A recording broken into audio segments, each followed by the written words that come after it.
When I returned home from finishing my business trip, the key to the house wouldn't open. I hurriedly asked my husband through the intercom, "Dylan, why won't the house key work?" "Oh, I changed the locks." "What? Why would you do that?" I stood there in shock, and my husband spoke coldly. "You know why, right? We can't cause any more trouble in the neighborhood, so go somewhere else quickly." And then, the sound abruptly cut off. I pressed the intercom several times, but it seemed like my husband had turned it off. It remained silent. Then, I received a message from my husband on WhatsApp. "I don't need a wife who uses business trips as an excuse to slack off on household chores. Sleep outside until you reflect on your actions." The moment I saw that, I felt my body tremble with anger. He leaves all the housework to me, and then he talks like this just because I went on a business trip? I don't need a husband like this anymore. After this, my foolish husband will face hell. My name is Abigail, a 32-year-old working wife. I originally liked fashion and worked as a stylist for fashion magazines. Due to my lifelong passion for fashion, my outfits have gained popularity to the extent that magazines have featured special articles on them.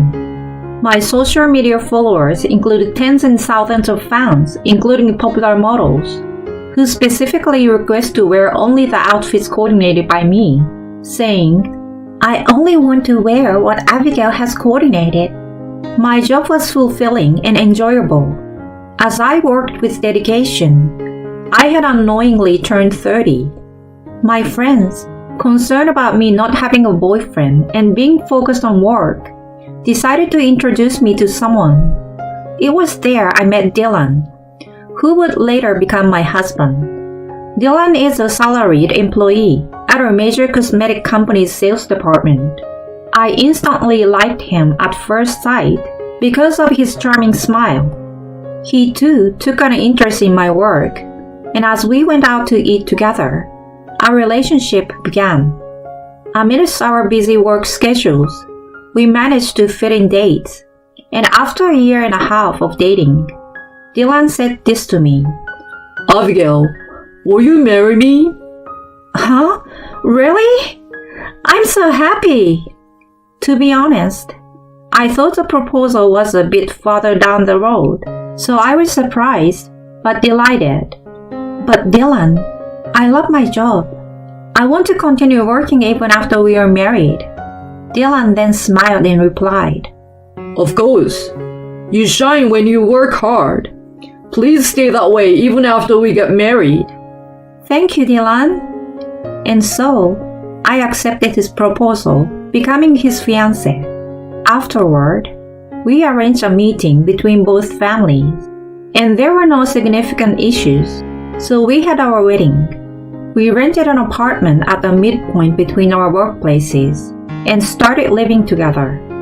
The first month or so felt like our honeymoon, and we were happy. However, gradually, I began to feel a certain dissatisfaction. That dissatisfaction was the fact that Dylan didn't do any housework at all. For example, one day, Dylan, who woke up more slowly than me, began to leisurely eat the breakfast I had prepared. "Hey, could you make some coffee? Black is fine." Dylan saying such things as he read the newspaper. I made him a cup of coffee and started tidying up the finished laundry. Of course, Dylan made no attempt to help, and he left the dishes from the meal as they were and headed for the shower. In the meantime, I finished the laundry and cleaned up breakfast for both of us. After that, we both leave for work at the same time. I often come home later. Even though Dylan gets home first, he just lies lazily on the sofa. "Hey, Abigail, make dinner quickly. I'm starving." While feeling a bit irritated by his words, I quickly prepared dinner. Dylan ate in silence while looking at his smartphone. "Hey, can you stop using your phone during mealtime and have a conversation with me?" "Quit nagging. It's not a big deal, right?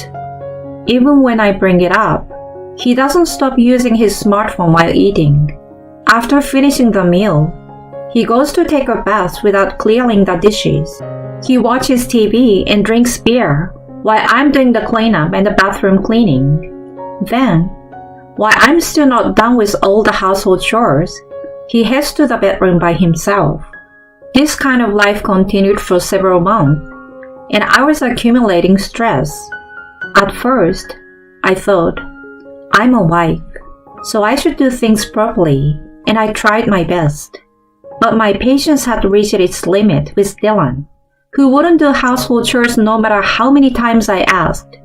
I finally decided to have a conversation with my husband. Hey Dylan, I have something important to discuss. Huh? What? You suddenly sound serious. I want to have a proper conversation about dividing household chores.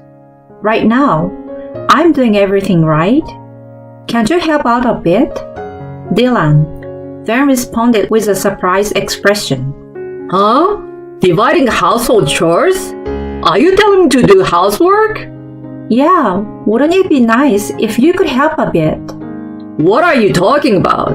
After getting married, isn't housework entirely the wife's job? I've never heard of making the husband do it. Dylan delivered this outdated statement with a straight face, and I responded with frustration. That's something from a bygone era. I'm working too, and in a dual-income household, it's common to share responsibility. But my mom did everything. That's because your mom was a housemaker, right? Times and the situations have changed. Besides, you said it's okay for me to keep working, right? If that's the case, can you help out with the housework? At that point, Dylan must have given me a fierce look. Work and household chores are not related, right? Anyway, that's a woman's job. Huh? I will never do household chores. It's not something a man should do. You are saying such old-fashioned things again. I don't care. I won't do it anyway. You continue taking care of me, as you always have, got it? With that, Dylan quickly went to take a bath. I was alone with my head in my hands. Since then, I've been busier than ever with my publication, thinking that this situation wasn't sustainable for managing household chores. I decided to consult a busy colleague who was in a similar situation. They informed me we use a housekeeping service. Upon inquiring further, I learned that this service not only handles cleaning and laundry, they are willing to cook and prepare food for you. I thought this was a good idea and promptly told Dylan about it. Hey Dylan, I'm thinking of hiring a housekeeping service. When I told him that, Dylan made a suspicious face. What's that? Well, you see, I explained the details and cost of the service. With our income, it's not an unreasonable expense, or so I thought. I thought for sure he'd agree, but... Absolutely not. Huh? I don't want stranger in the house, and it's waste of money, isn't it? Just keep doing everything like before. But I have a publication coming up, and I'm busy. That's not relevant. You should keep doing the housework perfectly as you always have. Just because you're busy doesn't mean I will tolerate slacking off. Dylan said it forcefully, glaring at me. I could only stand in shock. Around that time, that Dylan started coming home late, saying he was getting busier at work. That's never happened before. He claimed he was working late every day, and even working on weekends. Our precious time as a couple disappeared, and we continued to lead separate lives. Despite this, I had to keep the house perfectly. While working, I couldn't help but sigh. Zoe, my close friend and a model, curiously asked what was wrong. Abigail, what's wrong? Why do you look so down? Oh, sorry. I've been a little troubled. I'll listen. How about going out for dinner today? On that day, it seems that Dylan was working overtime, so I accepted Zoe's invitation. We went out for a meal, and I couldn't help but vent about Dylan. What? Isn't that terrible? It's like being treated as a servant. Zoe, after hearing my story, got angry, as if it were her own problem. Just having someone listen to me made my heart feel lighter, I realized. At this rate, won't it affect your work? I have always wanted to work with you, Abigail. Zoe expressed her concern, saying she wanted to work with me. Thank you. I really want to focus on my work. If you ever feel like escaping, feel free to come to my place anytime. I will be there to support you. Zoe said this and shared her home address, which was in a luxury high-rise. Our relationship started with work, but now Zoe was like a close friend in both our professional and personal lives. I genuinely appreciated her. After some time had passed, I was assigned to go on a business trip for an event. I informed Dylan, who returned home late. Dylan, I'm going on a 3-day business trip soon. Huh? A business trip? Yes. While I'm away, I will ask you to take care of the things at home. Upon saying this, Dylan furrowed his eyebrows and began to get angry. Am I supposed to allow such a selfish request? What am I supposed to do about housework while you're gone? Well, there's no choice but for you to do it yourself. It's just 3 days, right? I don't want to do housework. Dylan behaved like a child, and I sighed. How about we hire a professional housekeeper this time? What? You want me to let a stranger into our home? As Dylan began to speak, his expression changed suddenly. Dylan? Well, alright, I guess. I will let you hire someone while you're on your business trip. For some reason, Dylan started to smirk, and I found it puzzling. However, you will have to cover the cost of the housekeeper during that time, understood? If that's what it takes for you to agree, Dylan. So it was decided that I would go on a business trip, and during that time, we would hire a housekeeping service. However, I couldn't help but feel uneasy about Dylan's sudden change of heart. Perhaps there was a hidden reason for his recent late returns, or maybe not. While pondering these thoughts, I secretly installed security surveillance cameras at home without Dylan's knowledge. 1 week later, I set off on my business trip. I was busy with work during my time away, and 3 days passed quickly. I bought a souvenir for Dylan and returned home at night, trying to insert the key into the lock. However, for some reason, the key wouldn't turn. No matter how many times I tried, the key wouldn't open the door. Panicked, I pressed the intercom, and Dylan answered. Who is it? It's me. Why isn't the house key working? Oh, I changed the locks. What? Why would you do that? I stood there in shock, and Dylan spoke coldly. You know why, right? You should leave quickly. We don't want to cause a disturbance in the neighborhood. Then, the audio abruptly cut off. I pressed the intercom multiple times, but my husband either turned it off and it wouldn't ring at all. Then, I received a message from Dylan. I don't want a wife who skips housework on the excuse that she's on a business trip. You will be sleeping outdoors until you are sorry. The moment I saw it, I knew I was shaking with rage. You throw all the housework at me, but you say this just because I went on a business trip? I don't want this kind of husband anymore. I turned around silently, grabbed my suitcase, and hailed a taxi. While on the move, I checked the real-time footage from the surveillance cameras I had set up at home. There, I saw the worst scenario I had expected in some corner of my heart. Dylan sitting on our couch, laughing and fooling around with an unfamiliar woman. I successfully drove away that terrible wife. She didn't even notice you were at home. She's a complete idiot. Way to go, Dylan! I'm gathering evidence that she's neglecting housework, and then I plan to divorce her. After that, we can be together, Natalie.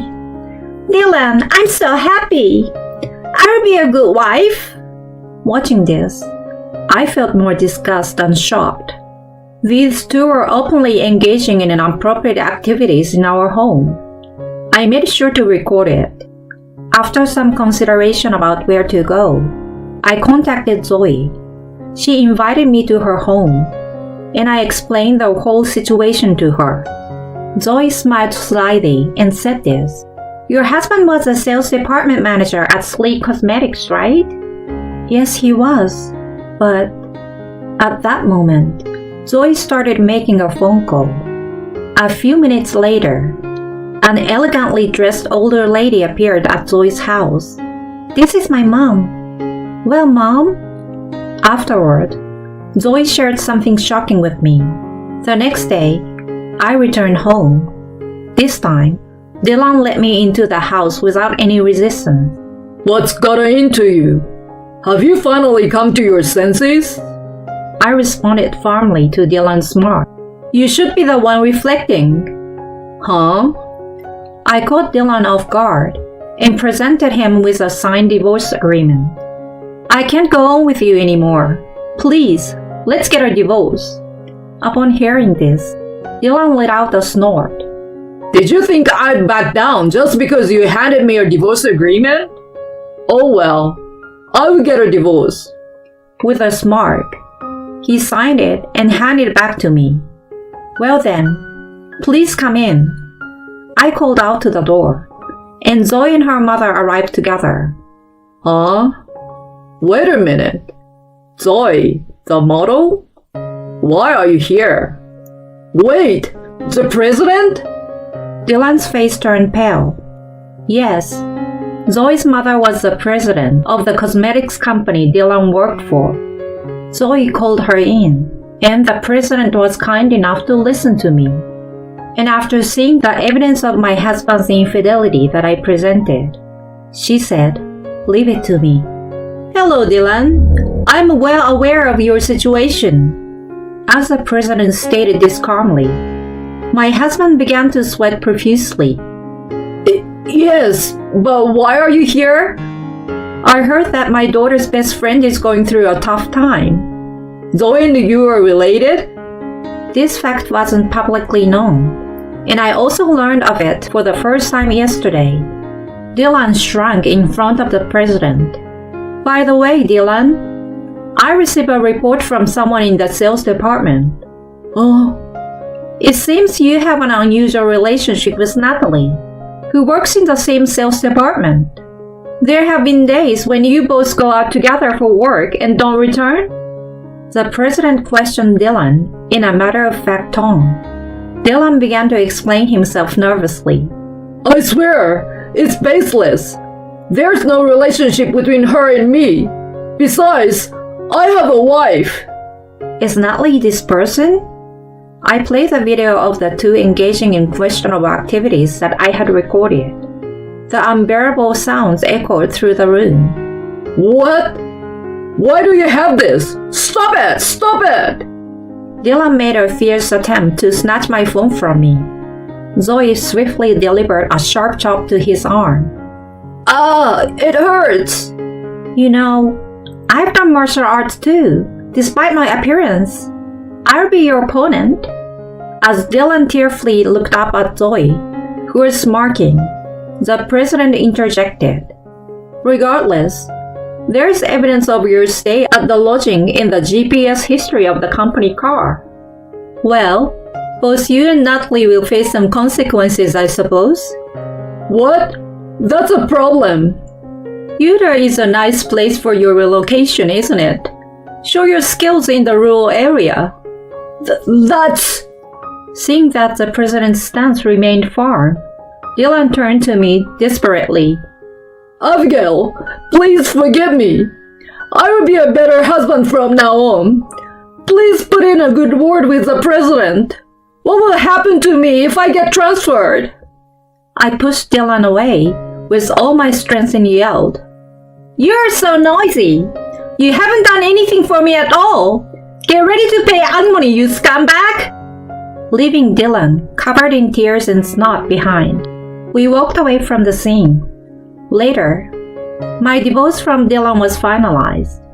I was able to obtain $20,000 in alimony for his infidelity and a significant share of the property. I also claimed $13,000 in alimony from Natalie, his affair partner, who seems to break up with him after leaving her job. Dylan was transferred to a remote location, as per Zoe's mother's orders. He is now working in a faraway place with people whispering about him.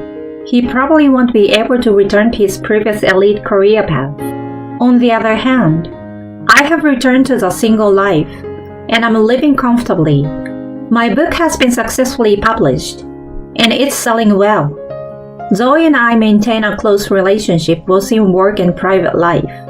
Lately, we've even been having meals with the company president who supported us. I want to continue working positively while expressing gratitude to my best friend and her mother.